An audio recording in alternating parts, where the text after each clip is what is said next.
Ada yang mau nanya? Izin bertanya Pak Ustaz.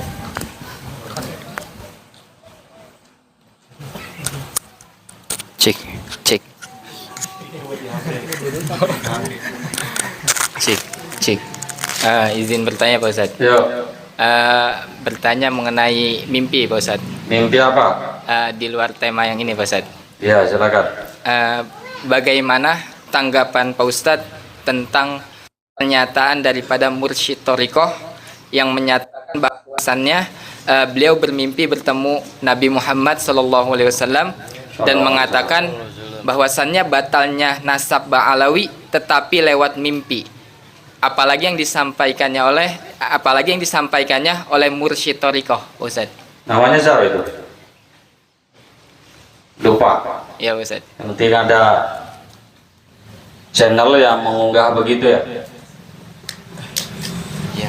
Jadi ini kalau melihat pertanyaannya ini, channel ini datangnya dari pembela Ustadz Imaduddin ya. Iya, Ustaz. Iya. Begini, ini sebenarnya ini YouTuber ini ketinggalan kereta apa nggak paham gitu dengan masalah yang terjadi.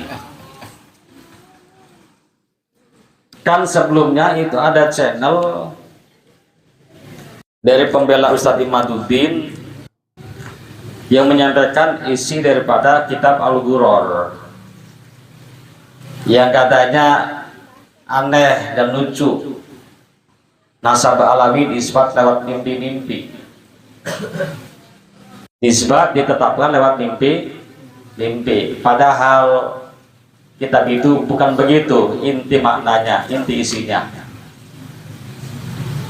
Riwayat mimpi itu sekadar penguat, sekunder bukan primer.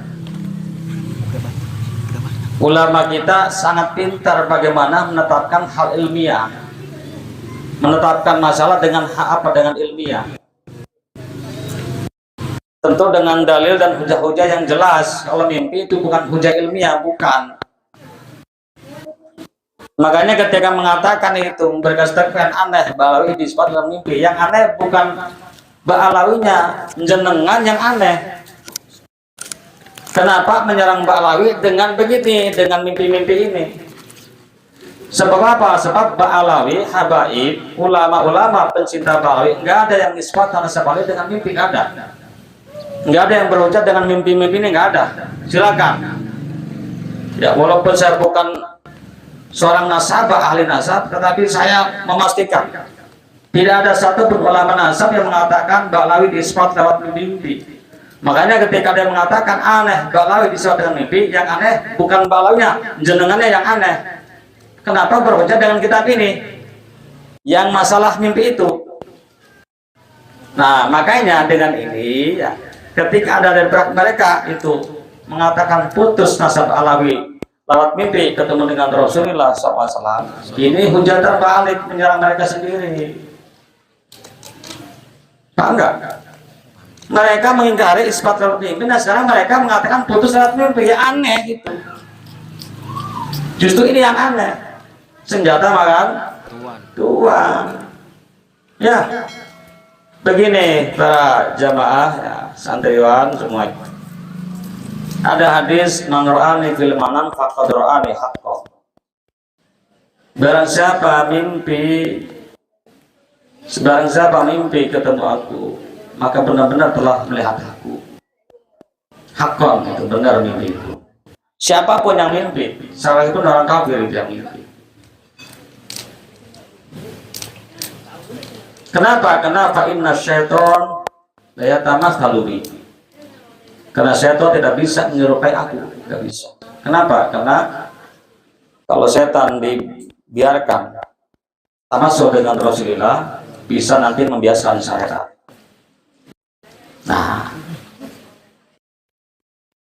ada hadis-hadis yang lain banyak riwayat tentang masalah mimpi dengan Rasulullah SAW. Jadi mimpi dengan Nabi pasti betul. Cuma ini, untuk kaitan dengan sabda beliau dalam mimpi tidak bisa dibuat hujah. Tidak bisa. Sebab apa? Mimpinya benar tapi kadar kecerdasan orang, EQ-nya itu merendah, lemah. Makanya yang dia dengar dan dia bawa sama alam sadar itu belum tentu kevalidannya. Makanya tidak bisa dibuat hujah. Mimpi itu sekadar dipakai untuk adab, etika. Guru-guru kita, ulama kita mengatakan begitu. Mimpi itu tidak bisa untuk isbat masalah hukum, tidak bisa untuk isbat masalah nasab, nggak bisa. Hanya dalam masalah ada. Contoh umpamanya ya, contoh aja nih ya, Firman umpamanya. Nah, ada yang mimpiin tuh, ya bung kameramen itu ya. Ya Ustaz, saya mimpi ketemu Rasulullah, kata Ustaz Firman itu dirinya Rasulullah. Kan nasabnya kan kita nggak tahu ya, cuma dengan mimpi itu apa? Paling nggak kita jaga etika. Walaupun nasabnya itu nggak ada gitu ya, amudun nasabnya nggak ada, tapi kan ada mimpi begitu, berarti jaga etika. Mungkin duriyah Rasulullah SAW, benar dia Rasulullah, anak cucu Nabi Nuh alaihissalam. Betul nggak betul? Betul nggak? Kita ini kena nasab ke Nabi Nuh pastinya lagi kepada Nabi Adam alaihissalam. Jadi kalau ada orang ngomong saya itu duriyahnya Rasulullah, ya nggak salah. Nabi Nuh Rasulullah alaihissalam gitu ya. Nah, jadi ada kisah nih sebagai penutup ya. Ada seorang Habib ketika sholat Idul Fitri nggak datang, sehingga habaib atau ulama yang biasa duduk di sampingnya ketika berjamaah itu bertanya-tanya lah, mana Al-Habib Fulan. Hanya ada jawaban, katanya beliau bermimpi dengan Rasulullah bahwa lebarannya besok. Nah, sementara ulama Habib yang lain itu lebarannya hari ini, katakan begitu ya. Besoknya ketemu, Habib, kenapa enggak sholat Idul Fitri? Dijawab, saya mimpi ketemu Rasulullah bahwa lebarannya besok. Dijawab, kalau saya ketemu Rasulullah bukan mimpi, tapi saya ketemu Nabi dalam keadaan sadar. Apa kata Nabi? Sumu liruyatihi wa aftiru liruyatihi. Saya dengarkan dalam keadaan sadar dari guru saya, dari guru terus sampai kepada Rasulullah SAW. Saya dapat sanad ini dalam keadaan sadar.